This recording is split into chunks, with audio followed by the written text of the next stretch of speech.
সব ভোগগুলো সাজানো হয়ে গেছে আর ঠাকুর এখানে রয়েছে। এখন পর্দা লাগানো হয়ে গেছে, যেহেতু এখন ভোগ নিবেদন হবে। আর ভোগ নিবেদন যখন হবে তখন আমি এখনও ভিডিও করবো না, জাস্ট এখন সাজানো হলো তাই দেখিয়ে দিলাম। এখন আমি যাবো বাড়ি থেকে, ড্রেসটা চেঞ্জ করবো, করে তারপরে আসবো। আমি আপনাদের কাছে প্রার্থনা করছি, আপনাদের চরণে বিনম্র প্রার্থনা। বিনম্র প্রার্থনা কি? আপনার প্রতিদিন গোপালকে অন্তত একটু পরমান্ন ভোগ লাগিয়ে বাড়িতে রাখুন প্রতিদিন। ওইদিকে ভোগ টোগ সব কিছু গুছিয়ে টুছিয়ে চলে এসেছি বাড়িতে, এসে ড্রেসও চেঞ্জ করে নিয়েছি, দেখতেই পাচ্ছ। আর এখন আমি এই টাইমটায় কেন আসলাম, কারণ এই সময় ভোগ দেওয়া হচ্ছে, সব কিছু গোছানো, মানে ওইদিকের জল টলগুলো গোছানো হচ্ছে। তো আমি ভাবলাম এই ফাঁকে গিয়ে রেডি হয়ে আসি, কারণ এখন ওই ভিতরটায় কিছু দেখানোও যাবে না তোমাদেরকে, যেহেতু ভোগ দেওয়ার সময় ভিডিও বা ফটো তোলা উচিত না, মানে ফটো তোলা বা ভিডিও করা উচিত না, তাই জন্য আমি করছি না। এখন ওই টাইমটা ভালো ইউটিলাইজ করি, বাড়ি থেকে ড্রেসটা চেঞ্জ করে আসি। তো এখন ড্রেস চেঞ্জ করতে চলে এসেছি, ওইদিকে ভোগ নিবেদন করা শুরু হয়ে যাওয়া শুনলাম আমি আর কি, মাইকে শুনলাম যে ভোগ নিবেদন করা শুরু করবে এক্ষুনি, তার জন্য কি কীর্তন বা সামথিং কিছু একটা হবে। তো সেটাই শুরু হলো জাস্ট। আর আমি ওইদিকে পুরোপুরি রেডি, এবার জাস্ট বেরোলেই হবে।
আনাকে দিও একটু।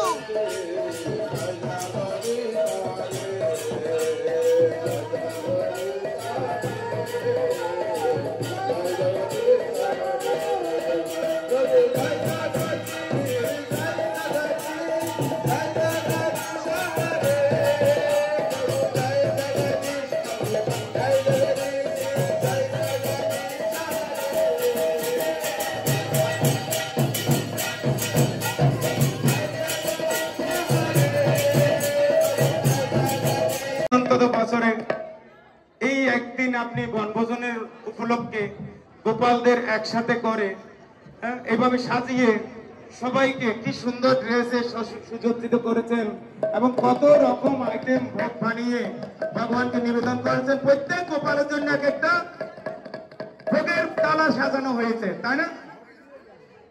এরকম প্রতিটা এলাকায় এলাকায় গোপালের জন্য করুন, দেখবেন সবাই আনন্দে থাকবেন, সবাই সুখে থাকবেন, সবার দীর্ঘায়ু হবে, রোগ মুক্ত থাকবেন, শান্তিতে থাকবেন।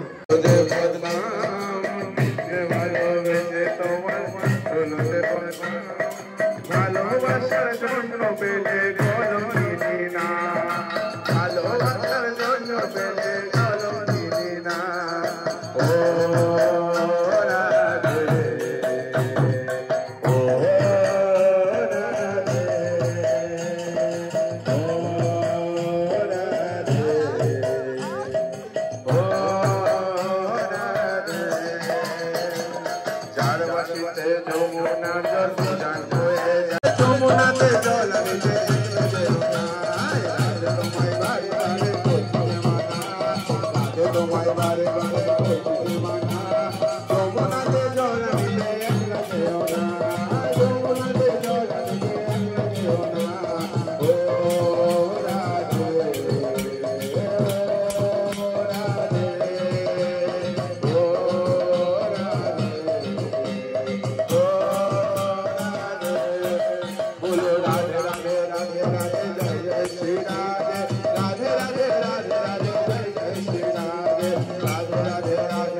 विश्वव्यापी हरिनाम संकीर्तन उद्यापनकारी समस्त गौर भक्तवृंद की जय। All glories to Sudha assembled devotee Hare Krishna. All glories to Sudha assembled devotee Hare Krishna. All glories, all glories, all glories to... আমাদের মোটামুটি পুজো সবকিছু এখন কমপ্লিট হয়ে গেছে, মানে ভোগ টোক দেওয়া কমপ্লিট। এখন যাবো খেতে, প্রচুর খিদে পেয়েছে। কটা বাজে এখন? 3:30 বাজে। এখন আমি কিছু খাইনি সকাল থেকে, এখন উপরে যাবো, কি খেয়ে নেবো। মা পৃথিবীর সবাইকে না নিয়ে এসে এবার চলো, আমরা আবার খেতে পাবো না। এখানে আমাদের প্রথম পাতে চলে এসেছে খিচুড়ি, আর এটা কি, এটা কি জানো? বাঁধাকপি। তুই মুখ ঢাকছিস কেন? জানি মুখটা দেখানোর মতন না, তাও একবার দেখিয়ে দে। Over acting. খেতে ভালো হয়েছে, দেখতে ভালো হয়নি, এটা স্ন্যাপচ্যাট দিয়ে ফটো তুলে দেখতে ভালো লাগবে। আমি না খাওয়াতে এতটা মগ্ন হয়ে গেছিলাম, আমার খিদেটা এতটা পেয়েছিল যে আমি দেখাতেই ভুলে গেছি পরে কী কী ছিল। পরে ছিল বেগুন ভাজা, আর হচ্ছে চাটনি, পায়েস, মিষ্টি, পাঁপড়। তো ওগুলো দেখাতে ভুলে গেছি, ভুল ত্রুটি মার্জনীয়। Thank you so much. পিছনে খুব গভীর আলোচনা করছে, বাট ইগনোর দেন। থালাচোর, ভোগচোর, এই ভোগচোর চোরই তো। কেমন ভার কেমন? টাটা। তুই কোথায় যাবি? বাড়ি যাবি না? আইব্রো করবি? হ্যাঁ হ্যাঁ হ্যাঁ, ছবি পাঠিয়ে দেবো। যাস না, আইব্রো করতে যাস না, মুখটা এমনিও বাজে এমনিও বাজে। আমাদের এখন ভোগ ডিস্ট্রিবিউট করা হচ্ছে, আর গোপাল যার গোপাল শেষে এসে নিয়ে যাচ্ছে এখন, কারণ আমাদের অনুষ্ঠান মোটামুটি শেষ, শুধু ভোগগুলো ডিস্ট্রিবিউট করে দিলেই হবে। আর এদিকে খাতায় নাম কাটা হচ্ছে। এত দিনের এত কিছু সব ডান। আমি বলছি এবার লাগছে ভালো। এবার হাতটা তুলে শ্রী গোবিন্দ এই মরেছে। পুরো তাক ফাঁকা, একমাত্র ইনি আছেন এখনো।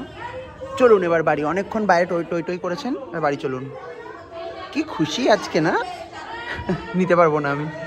চলে এসেছি বাড়িতে, আর আবার এটা চেঞ্জ করেছিলাম, মানে আবার বাড়িতে এসেছিলাম, এসে পাঞ্জাবিটা খুলে এটা পরেছিলাম, কারণ কি আবার ওই নিচে বসে সব ভোগ টোকগুলো দেওয়া, তারপরে ঠাকুরগুলো যাদের যেরকমভাবে আমি মার্কিং করেছিলাম আমরা সেরকমভাবে সবাইকে ফেরত দেওয়ারও একটা ব্যাপার ছিল। তাই ভাবলাম অনেকটা চাপের হয়ে যাবে, পাঞ্জাবি যদি ছিঁড়ে টিড়ে যায়, অত পছন্দের একটা পাঞ্জাবি, তাই জন্য ওটা আবার বাড়িতে এসে খুলে এটা পরে গেছিলাম। আর এখন আমি বাড়ি চলে এসেছি, আর বাড়িতে এসে এখন মোটামুটি খুবই টায়ার্ড। আর সব থেকে বড় কথা, পায়ের যেই কেন আঙুলটা হয় আমার খুব জোরে লেগেছে লাস্টে, কারণ ফটো তুলতে গিয়ে নামতে গিয়ে বুঝতে পারিনি, একটু মোচড় খেয়ে গেছে। তো ঠিক আছে, চাপ নেই, ওটা ঠিক হয়ে যাবে। কিন্তু ব্যাপারটা হচ্ছে সামনে আমার পরীক্ষা, আমাকে এখন পড়তে বসতে হবে, খুবই চাপের বিষয় এখন। যতই ঘুম পাক, প্রচুর ঘুম পাচ্ছে আমার এখন, বাট ঠিক আছে, সবকিছু ম্যানেজ করে এখন আমাকে পড়তে বসতেই হবে। চোখে দরকার বলে ক্লিপ লাগিয়ে নেবো দুটো চোখে। ফাইনালি এবার ব্লগটা এন্ড করার সময়। আর গোপালের বনভোজন তোমরা বুঝতেই পারছো, তো ব্লগটা ভালো লাগবেই। আর ব্লগটা ভালো লাগলে জানো কি করতে হবে, লাইক, কমেন্ট আর শেয়ার। আর আমার চ্যানেলে নতুন হয়ে থাকলে চ্যানেলটাকে সাবস্ক্রাইব করে দিতে হবে, আর পাশে থাকা বেল আইকনটা অবশ্যই করে প্রেস করে দিতে হবে to never miss the video. দেখা হচ্ছে খুব শিগগিরই নিউ ইয়ারের নানান রকম ব্লগ নিয়ে। ততক্ষণের জন্য আলবিদা দোস্ত।